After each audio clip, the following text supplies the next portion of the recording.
LDNRBS. We have another special, a friend of LDNRBS. And another 100%, and another special guest, Serel. Let's give him a clap. Give her a clap over here. This is actually the second time we've a longer I'm clap. so excited about this. I'm so excited. Can you see my face? This is the second time we've had Serel up here. Yes. Last time it wasn't, I guess, recorded, so we didn't go as much places, but we knew we had to invite her back up. We had to, because it was a spiritual conversation. It was an epic conversation. Was it? I really don't remember what we talked about. From your part, we knew you wouldn't have. I mean, it was lovely. It was really nice. Was. So we're going to have part 2 right now. Mm-hmm. Yes. I'm really excited. I mean, look, to be honest with you, I really wanted to go towards a woman discussion, but I'm bearing in mind the males in the room. Fine. So let's just back. kick it off with, how have you been so far? I have been so healthy. Nice. Which was hard to find for me, especially coming from a place where mental health is like a disease. For people that don't know, where do you come from? I come from Turkey. Yeah. And right now, I think narcissism, just like the world, growing in the world, but it's growing a little bit faster in my country. So I got out of the narcissism in my head, which I didn't know I even had.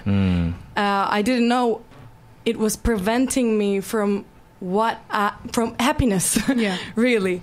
And then I came here and I got tamed by London, and now I feel like I have the control of my mind, which I thought my mind would control me all of my life and I would be in depression like forever. Wow. But now I know I can be happy if I want to. Yeah. And this is a discovery for me because I never believed those kind of positivities, those kind of cliches. They were just, oh my God, these stupid blonde Serel wants to be happy. Okay. But no. So, that's the truth. Yeah. Last time we had you here, you just came back from Turkey. So how long has it been now? It's been 4 months. Yeah. And how are you finding it so far from there? Because I remember the last time I spoke to you, you were so excited about London. What it's bringing. So how do you feel? Do you feel like it's matched up to your expectations? It's even more. Really? It's even more. Oh my gosh. I can just explain to you a little bit. Here, I came here to build up a career. Yeah. But I ended up understanding what I wanted was more than a career. I wanted to build a lifestyle. Wow. So to fit that lifestyle, in my country, I thought I was a dreamer. I dreamt, For you, maybe you were born here having a Hollywood star right next street is a normal thing for you, but this for me, you're allowed to dream. Yeah, exactly. This is a big thing for me. Yeah. And when you come here, the city shows you that the opportunities you've been dreaming about are real. So you can reach them. And at that point, I was like, okay, so this is not just a dream. This could be real. So I really need to be careful about the time I get to my dreams, because I'm sure if I want to, I will. But I want to have my dreams as the person who I want to be. Yeah. Do you know what I mean? Yeah. I don't want to find myself looking at my dreams, but I'm not me anymore. Yeah. I don't want to say that. Yeah. So I just kept... when that was the first time I felt real. Now I felt like reality. I had to face the reality. I wasn't a dreamer anymore. So I felt like I was living on this planet, really, not in a world of my dreams. I wasn't delusional anymore, but the world was just here. So I relearned how to be human. And we have a lot about to know ourselves. It's like a that's journey. The meaning of life, man. It is, exactly. It's endless. You can live 100 lives and still don't know a lot of things. So in this life, I'm trying to know as much as I can about me. And London was so helpful about this because maybe you don't see that, but this society, I'm not talking about the UK, I'm talking about London. This society gives you place to be you. like gives you the freedom. No one is looking at me in the subway. And that's so good. so these are the good things about London. Is there any bad things that you could point out that you wish could have changed? Exactly, there are. Wow. First, the pollution. It's killing me. I don't know why. I don't know how. Us Londoners don't even know their significance. You know, it's funny. Every time I go to Portugal and I come out, and it hits me, and I realise then. I feel like I haven't been breathing for 4 months. Yeah, really. I'm already woken up like that. So, I mean, yeah, so you said the pollution. Yeah, I don't feel like my body feels really in a prison right now. Yeah. The weather. Sometimes when I just find myself feeling like this is a real hustle when I'm walking from the supermarket to home. You know, I find myself saying to myself, okay, Serel, you're here for something. You're doing this for your career and everything. Not for the rain. I'm just walking from the supermarket to home. You know what I mean? The weather is like, oh my God. It's like it creates another obstacle for you. Exactly. As you're going through what I think about the world, in cold countries, people tend to be smarter. Wow. Because okay. And explain that. What would you mean? Because it gives you less space in life, so you have more space in your own mind. Do you know what I mean? Wow. Like you can't just go to the street and dance all day. Okay. So you don't have much time. You're just by yourself. It's cold outside, so you get to think. Or maybe you just want to create new struggles to yourself. And the good or the bad. That comes with it. Exactly. Explain that. Create new struggles to yourself. What do you mean? I think this is what life is about. Creating struggles to yourself, because subconsciously or consciously, everyone is creating struggles. That's what the brain loves. It loves problems. It's an addiction. Exactly. It's an addiction, yeah. I was in the subway and I tried to imagine a world like John Lennon, and it was boring, you know. I don't want to sound stupid, but for me, I'm young, I have tension, and I love the passion. I love to have it.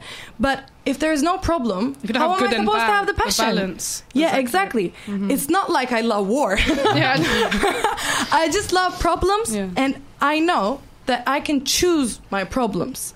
So, for example, in my job, I like being angry with my producer.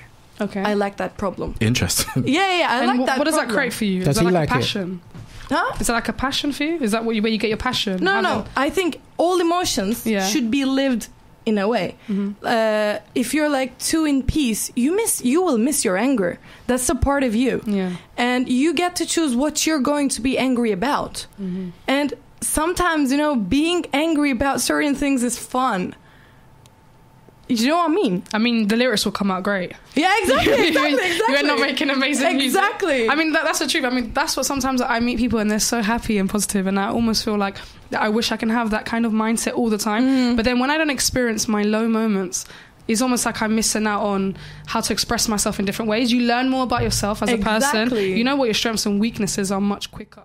So it's a great thing to do. You think one example is Eminem for being so angry for so long? Yeah, that was his focus. Yeah. I mean, that's not a problem. You can't have that focus for too long, because then there's a problem. You know, like too much of a good thing is bad for you.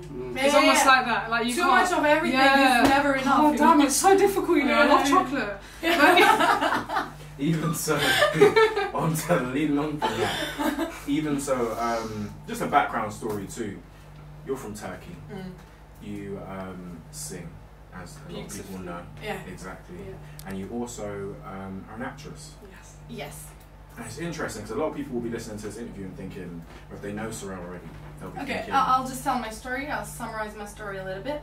But they also will be thinking, she's very famous, like especially in Turkey. Like, why would she not be happy? Oh, let me tell you. that question is not even a question. Do you know what I mean? First, I read this quote in some school last week. It was saying, 15 years later, everyone is going to want to be anonymous for 15 minutes. That's what exactly it is right now. Everyone is getting famous. Everyone in their own little worlds. they have their followers right now. They have their own channels. So fame is trying to get even less valuable every day. I struggle with it every day.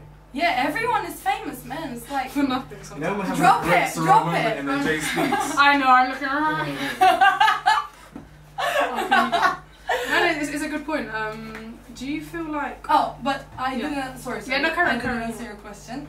I had the fame. Yeah, I had people on the street trying to meet me and everything. But in my own little world, when people thought I was rising in my fame, in my mind, I was falling. I was a falling star. Because a little story from you, I grew up in a small town where everyone knew everyone. And for my appearances, I was the different one. And my family treated me like a superstar. They're just crazy. They're all kind of like artistic people. So when I got out of the shower, they were like clapping hands in my family. You know what I mean? Like, they're just so passionate about me. So subconsciously, I thought I was a superstar. Already, yeah. So you got given that feeling. Exactly. That in the school and in the street, subconsciously, I thought wherever I go, people would treat me that way. Okay. I would be that person. But then in Turkey, I got my first job, and I wasn't the most famous one in there. So I was shocked. But people from the outside thought I was becoming famous, but in my mind, I was losing my fame. Yeah. Because now I'm in a world where there are people more famous than me. In the same boat? Yeah, exactly. Yeah. And I was like, I realized there will be people more famous than me. If I'll come back. For sure. We're going to have to close up. Serel. Thank you for listening. Thank you for listening. Thank you.